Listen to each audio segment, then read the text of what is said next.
Sa datos ng PNP Highway Patrol Group, mahigit 300 ang insidente ng hit and run sa bansa noong nakaraang taon. Alamin ang susi sa mga resolved hit and run cases mula mismo sa pulisya.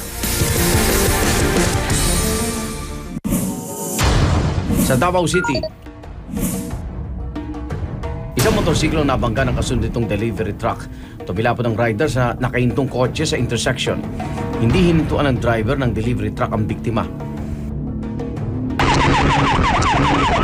Pero alisto ang mga traffic enforcer sa lugar at hinabol ang delivery truck.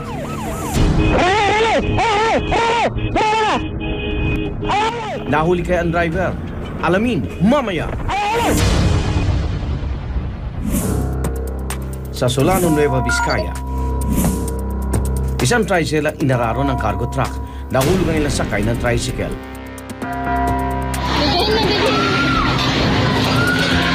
Pero sa halip na tulungan ng driver ng truck ng mga biktima, iniatras ito ang truck at tumakas. Sinigawan, hinabol at binato ng ilang saksi ang truck para huminto ito.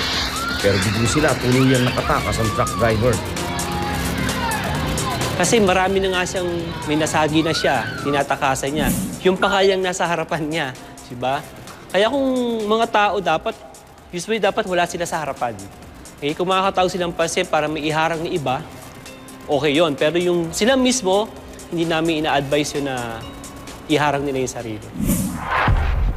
Sa mga ganitong insidente, kung ikaw ay isa sa mga saksi, kuhanan ng litrato o video ang sasakyan mula sa isang ligtas na lugar para magamit ito bilang ebidensya. Dinala sa ospital ang mga sakay ng tricycle na isa palang pamilya. Nagtamo sila ng mga sugat at bugbog sa katawan. Sinagot naman ng may-ari ng truck ang mga gastusin ng mga biktima. Samantala, tumakas ang driver at pahinante. Natagpuan ang abandonadong truck sa kabilang bayan ng Bayumbong. Patuloy ang paghanap ng otoridad sa dalawa. Sa Marulas, Valenzuela City, isang motorsiklong beating the red light ang bumangga sa isang SUV. Natumba ang rider at ang angkas ito na parehong walang suot na helmet. Nang makatayo ang dalawa ay agad silang sumakay ng motorsiklo at iniwan ang SUV na kanilang nabangga.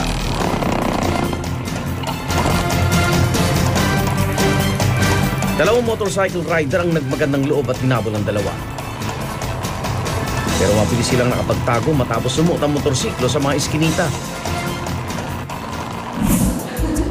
Kung ikaw ang biktima ng hit and run, huwag habulin ang nakabangga sa inyo. Ngayon, kung hindi ko kaya siyang habulin, doon na lang sa lugar ko para pag may dumating na mga enforcer, kung sino may pwedeng tumulong sa akin, at least masabi ko kung ano yung nangyari sa akin. Pero nabangga mo ako ha. Thank you na. Tandaan ang plate number at model ng sakyang tumatakas. Kuhanan din ng litrato ang pinsala sa inyong sasakyan. Kausapin din agad ang mga saksi sa lugar para makakuha ng iba pang impormasyon tungkol sa pangyayari. Kung kayo naman ay may kakayahang habulin ang tumatakas na sasakyan, maaaring sumigaw o gamitin ang inyong busina para makuha ang atensyon ng ibang motorista at maging ng otoridad.